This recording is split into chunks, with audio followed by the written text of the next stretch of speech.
Welcome to the Connected Teamwork Podcast by Growth Leaders Network. How do we learn to truly thrive together? How do we stay connected to our authentic selves, each other, and our purpose as a team, especially when challenged? How do we unlock the deeper levels of group intelligence? Enjoy this episode of the Connected Teamwork Podcast and learn practical tools to evolve the connectedness of your team to its next level.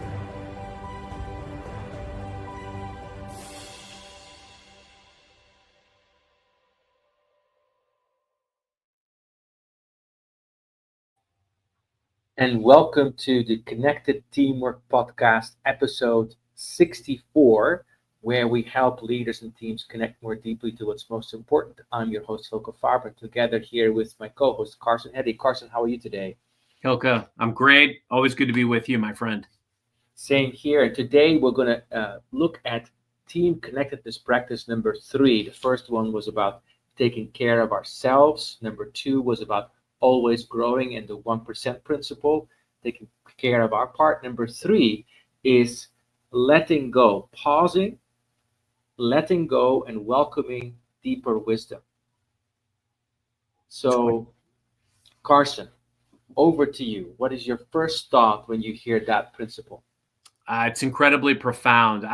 And as we dive into these, I always like to really unpack your impetus. Tell us more about each and every one of these. I think it's critical. I literally, as we start the new year, I'm having meetings with folks and focusing on a principle that I learned from you, which is, taking the balcony view of situations and being able to walk above the chaos humbly and making sure that we're understanding, the full playing field, the parameters that we're operating in. And you can't do that if you're distracted or pulled into the fray of the minutia that oftentimes becomes noise and pulls us in a lot of different directions. So I think this one is of critical importance.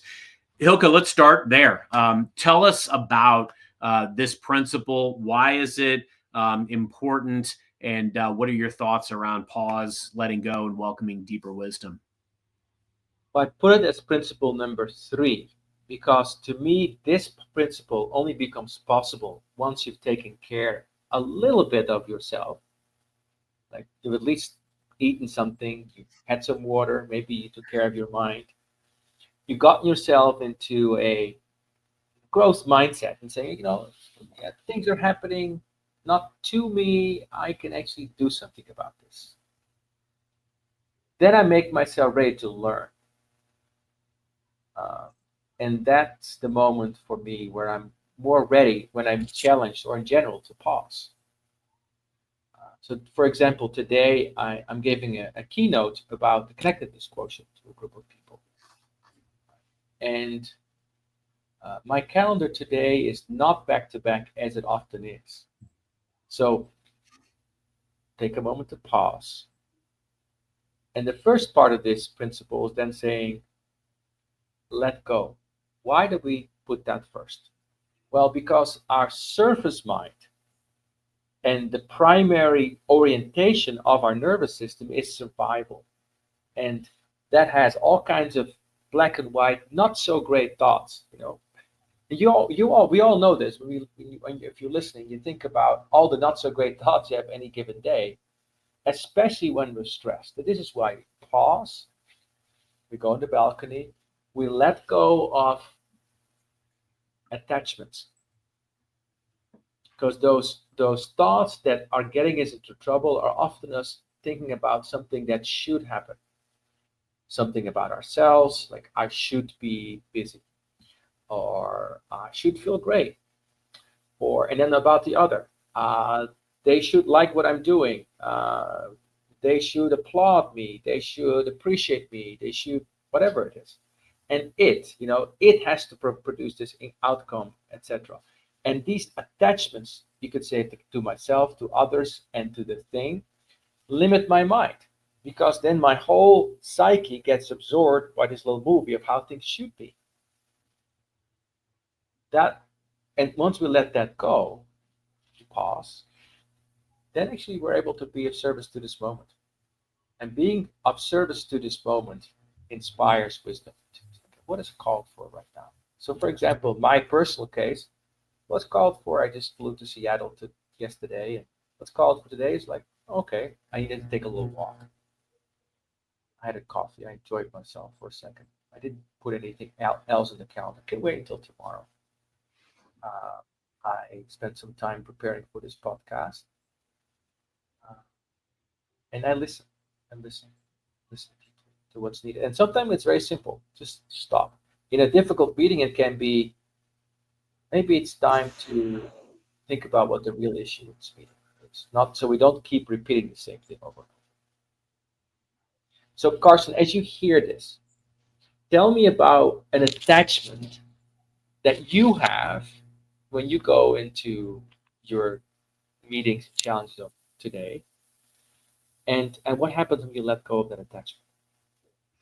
Yeah, Hylke, thank you for sharing that. I think it's pausing is very much at the center of not only the chapter of the connectedness quotient, but to what you just articulated. And when I think about attachments, it's interesting. I think about, as I was hearing you talk, I was thinking about both personal and professional attachments. And I think often we misappropriate when it comes to attachments. We think so heavily about the desired outcome, right? At the end of the road or the end of the game, I want to hit this benchmark. I want to deliver on this deadline. I want to get promoted. And what's challenging is that we're so focused on that end result outcome that as things change along the way, as our expectations are maybe not met or not met on our own timeline that we've created in our mind, or things go unfulfilled, we're setting ourselves up.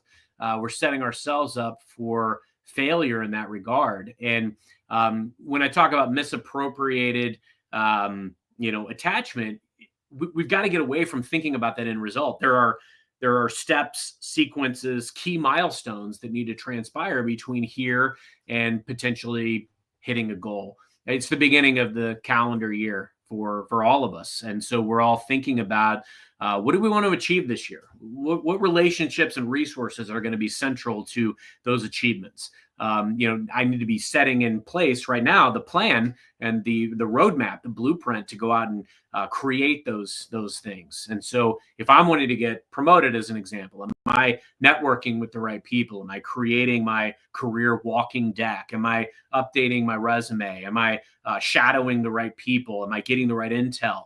If I'm wanting to hit a number, what am I going to need this year? Are there customer relationships that I'm going to need in order to be successful in that regard? Is there a project that I really want to make sure, I've got a deadline of, maybe 3 months out or whatever the case may be? What are the core milestones? Who's the extended team? Do I have the right cadences in place? We've got to really hone in on making sure that we are focused on the right elements, as opposed to really attaching ourselves to outcomes that won't transpire. I did want to ask you, given our discussion around attachments today, you talk a lot in this book chapter as well about the disconnectors, like rushing and perfectionism and overthinking. I'm guilty of all of these. Why do you think that these are so pervasive in today's society? And how can we start to see when they're taking over? Because sometimes I find that I go down this trap and I realize it too late. How can we start to see the warning signs that we're misappropriating our attachments? I'll start with the last question, and then we'll go to the former. So how do we notice that we're there? My husband is a funny one. He always asks me, he says, "Hey, Hylke, are you stressed?" And my first reaction is often, no, I'm not stressed. But what we've done now is we've got a little scale, 1 to 10, where 10 is like I'm off the moon stressed, and 1 is just a little bit. And I realized, having done this work of meditation and connectedness and consciousness for 20 plus years, I have a little ego attachment to never being stressed out. So if you work closely with me, that's not going to work very well, right? So because I'm a human being, I have attachment of how things want to go. So how do I notice, how do we notice that we're stressed out, or that we're in attachment, that our mind is absorbed by something in an obsessive cycle like perfectionism, whatever it is? That's not helpful, right? Well, the first thing we could notice is simply noticing our body. Because basically we're giving our body overwork, more homework than we actually needed to give it. Like we realize somewhere's tension.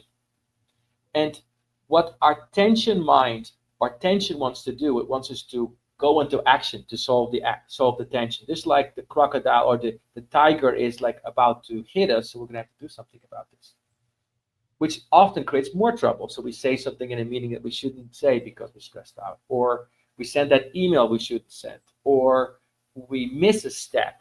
I was like, gosh, that. Like we could have. Was it really life and death? No, it wasn't life. It could have waited an hour, or maybe 2, or maybe even a day.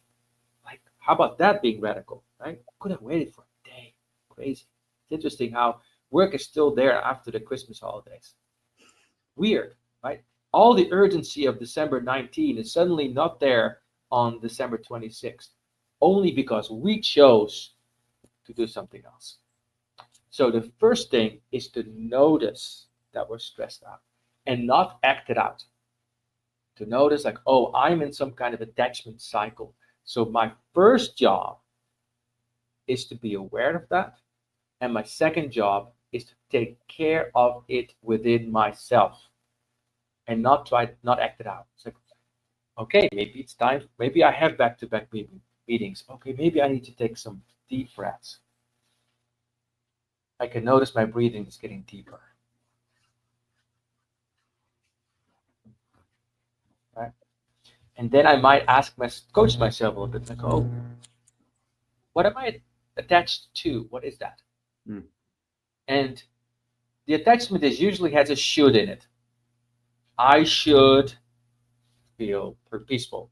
Now get attached to it. Or I should do perfect job. You should like what I do. It should happen today. Like the results should happen. Any I just noticed which I, we, or it attachment, and often all three is happening. And then I can ask myself, who would I be without this attachment? So that's the little practice I do. I breathe, I figure out which of those three attachments, I, we, it, is happening, and would I be without it? Briefly on the first question you ask, where do they come from? There's a wonderful book written recently called Nexus. It's the sequence to Sapiens. And the author talks about how our conditioning is just biological conditioning. The stories we've told ourselves that inform us are simply because our minds haven't caught up with the reality we're in today. So we're still thinking, our mind still believes that we're in the wild. Like I'm not sitting here with Carson behind a computer.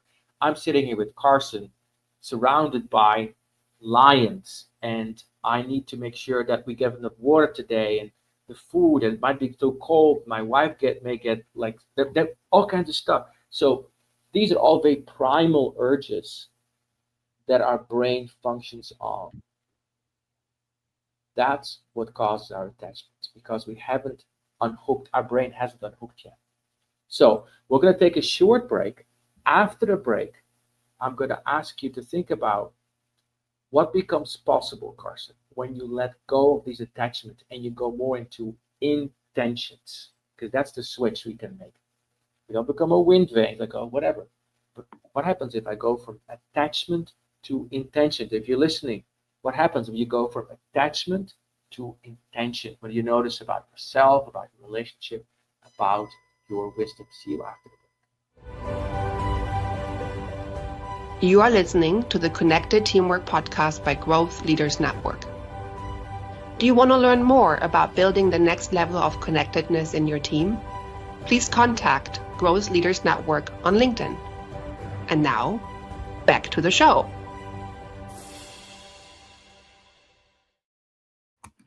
You're listening to the Connected Teamwork Podcast, episode 64. We're talking about Team Connectedness Principle number 3.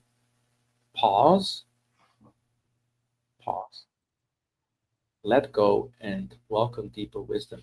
Carson, tell me about what happens with you when you let go of some of these attachments and become more focused on your intention. What happens?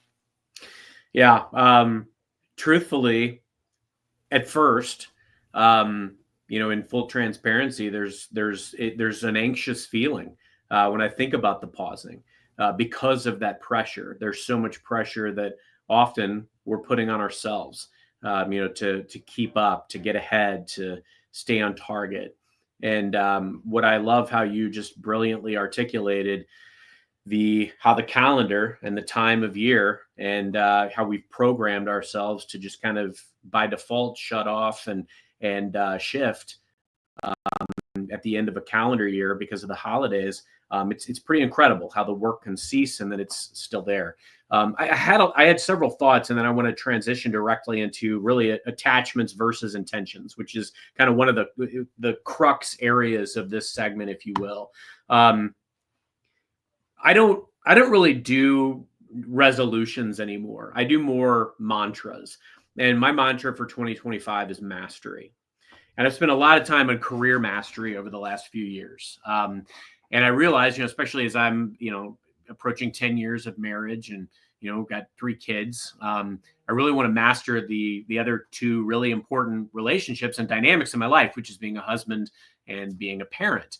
And so one of the books that I'm reading currently with my wife that is having a profound impact on me is called Secure Love by Julie Menano. And what it's all about is attachment, but in relationships. By default, a lot of these are personal. But what's amazing is how this is applicable and this work is applicable everywhere we go, in every relationship we have, and frankly, in every attachment that we have. Because there are secure attachments where you feel trust and you feel fulfillment and you feel safe. And then there's also avoidant or anxious attachments where you shy away from these vulnerabilities and feelings. And we've talked about this on this show many, many times. There are many leaders who are made to believe, especially some that started out in leadership in maybe the 80s, 90s, early 2000s, where it's not cool. It's not sexy to talk about like what brings you anxiety, right? There's a quote from this book that really jumped out at me that I was reading over the past week. And it's, if you never show anyone the authentic you never give them the opportunity to accept or reject you, and you'll never know if an authentic relationship is possible. And why this jumped out at me is because I realized that in my life, there have not been, especially early on in my career, there were not a lot of people seeing the authentic me. They were seeing this mask, this armor, because I was armored up, feeling like I had to be invincible because of the culture that I came up in. And what's amazing now is what helps me as I look at some of these attachments and I look at showing up as my true, authentic self, being able to say, I feel anxious around this piece, or something that some verbiage that's in our appraisals that we do at Microsoft that I really enjoy is I lose energy around XYZ, fill in the blanks. And I think those are some of the key elements when you start to think about the attachments versus intentions and frankly, expectations, because ultimately attachments and intentions are going to be fundamentally different because each of them have a profound impact on mindset, how we show up, like you talked about earlier, emotions and actions, how we execute, how we carry things out. So understanding the distinction between the two is so important, because like, for instance, with attachments, they're going to be tied to specific outcomes. We've got to make sure, as we talked about before, we're not misappropriating those. But when we talk about the element around intention, it's all about how we have a choice. We have a choice on how we show up, how we act, how we interact with people, what we let them see of ourselves, regardless of outcomes. And I believe strongly, because I tell this to my teams all the time, I've never gotten lost on or focused on a goal or a quota a day in my life. I've always focused on people and on process or systems. And if you show up as your best self with a growth and learning mindset, and you're flexible, you're adaptive, you build consensus, and work inclusively with your team and you do the right things, you'll reach the outcomes that you seek. And I'm a firm believer in that. So I hear you in saying that. So many powerful intentions. Being my authentic self. Being vulnerable. Honoring processes. Building strong systems. Being flexible. Being adaptive. Being supportive. So notice, and as you're saying, Carson, these are all things that I can choose. And I invite you as listener, and each of us, including myself, to just contemplate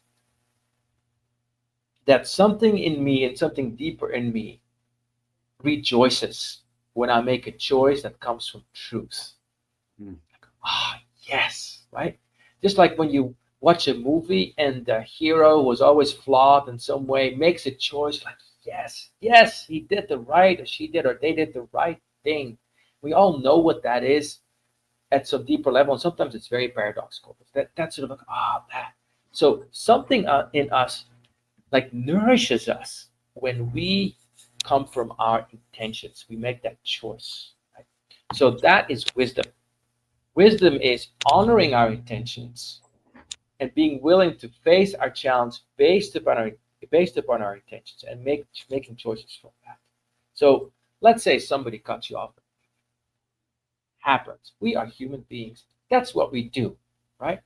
If my attachment is you should never cut me off at a meeting, I'm going to put all my energy in trying to control you and make you wrong, which is going to be a whole negative cycle of energy, which is not going to feel good. Inwardly, I'm not going to be rejoicing. I'm going to be in the sense of war, right? Not good. I don't like it. Somebody cuts me off at a meeting. First thing I do, pause, let go of the attachment that they shouldn't do that. They just did. It just rained, right? It just happened. What do I choose to do now? Go back to my intentions. This is why choosing my intentions is big work. It means that I need to be clear about what I'm going to choose, because in a moment I'm going to be fed all kinds of stimuli about what I could do. Cut that person off, be smart, try to undermine the person, or do an end around later or whatever. I can be very creative in that, but it's not going to be leading towards something that gives me peace in my heart and pride in my actions. Like the inner rejoicing is not going to happen. It's not wise.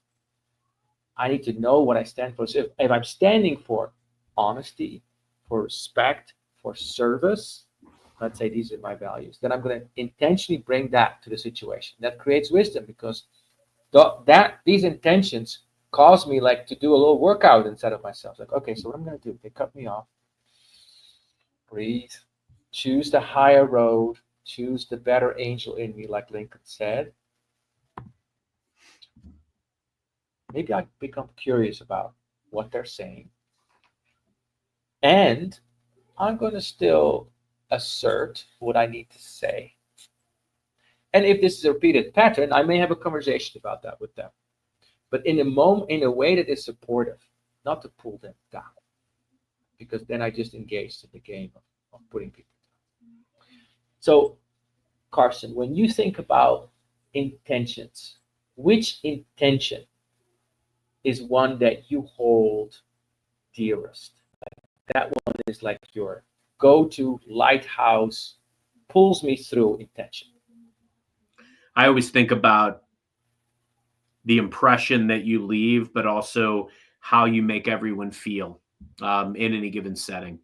I was actually on a team call today, and we do a recognition segment at the beginning of each. And so the team nominates a colleague to pick a song. It's called the DJ of the week, and they pick a song to start off our team call, and they do a little bit of a preamble. And this one, they were basically talking about how they love to make their customers feel unstoppable.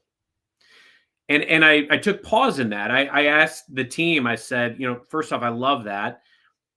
Think about, like, how are you making your team and your customers, and really anyone that's in your sphere of influence, how are you making them feel unstoppable today? Because it's not about ourselves.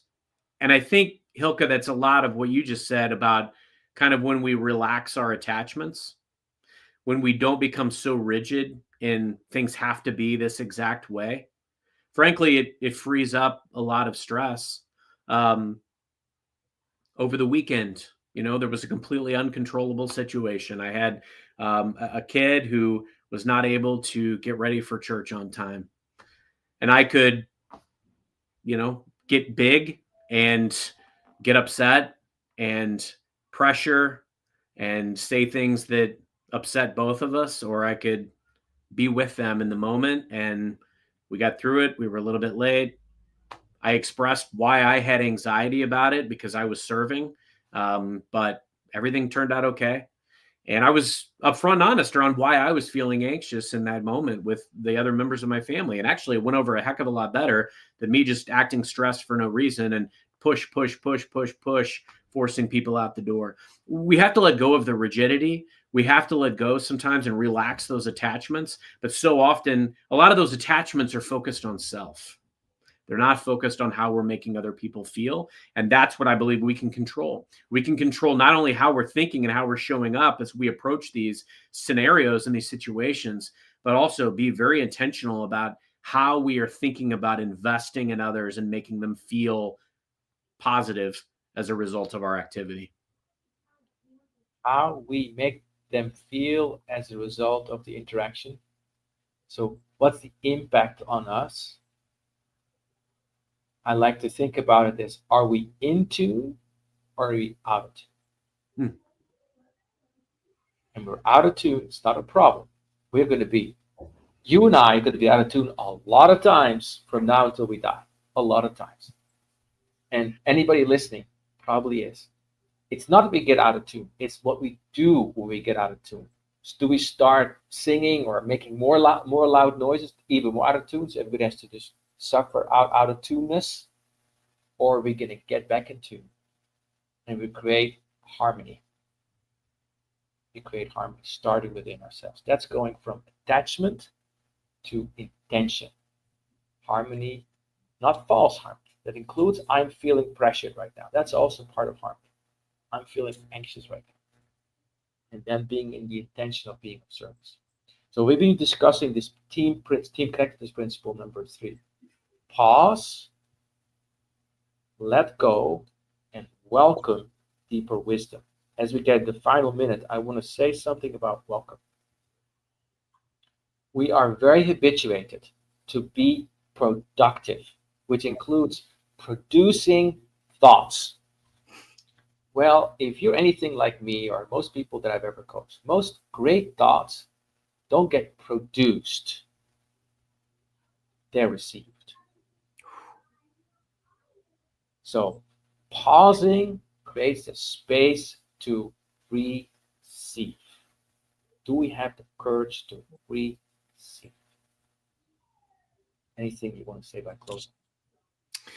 Hylke, as always, I think you're spot on and very profound in where we want to be focused. And I would encourage leaders and really anyone checking out this episode today to really think about sometimes these are uncomfortable muscles that we talk about, right? And that's important. You're not going to unlock mastery or frankly, even the next level in your growth and development and discipline and maturity as a leader, as a human, unless you flex some of that uncomfortable muscle. And being able to find some of those trusted sources, whether it's a leader, a mentor, a sponsor, a friend, a colleague, a spouse, a partner. It's important that we do find that time and take that time to pause and reflect and to ultimately be curious, because those are the types of things that are going to ultimately help us realize that there are other answers out there and there are signals that are going to constantly reinforce and guide our intentions. Thank you. If you're listening, take a moment to pause. If you don't have time to pause, take a longer pause. Let go of any attachment. Just notice what attachment you might have. And just be curious. Well, this is Moment Teaching. You've been listening to Connected Teamwork Podcast. I was here together with Carson, Heady. My name is Hylke Faber, and we see you next time at the Connected Teamwork Podcast. It's been a joy to be with you today. Thank you. Thank you. Thank you for listening to the Connected Teamwork Podcast by Growth Leaders Network. Take a moment to reflect on what you learned today that can help build your team. Also, if you like, think about one of your team members and what you appreciate about them. Let them know. Enjoy connecting more deeply to what is great about them. And see you next time at the Connected Teamwork Podcast.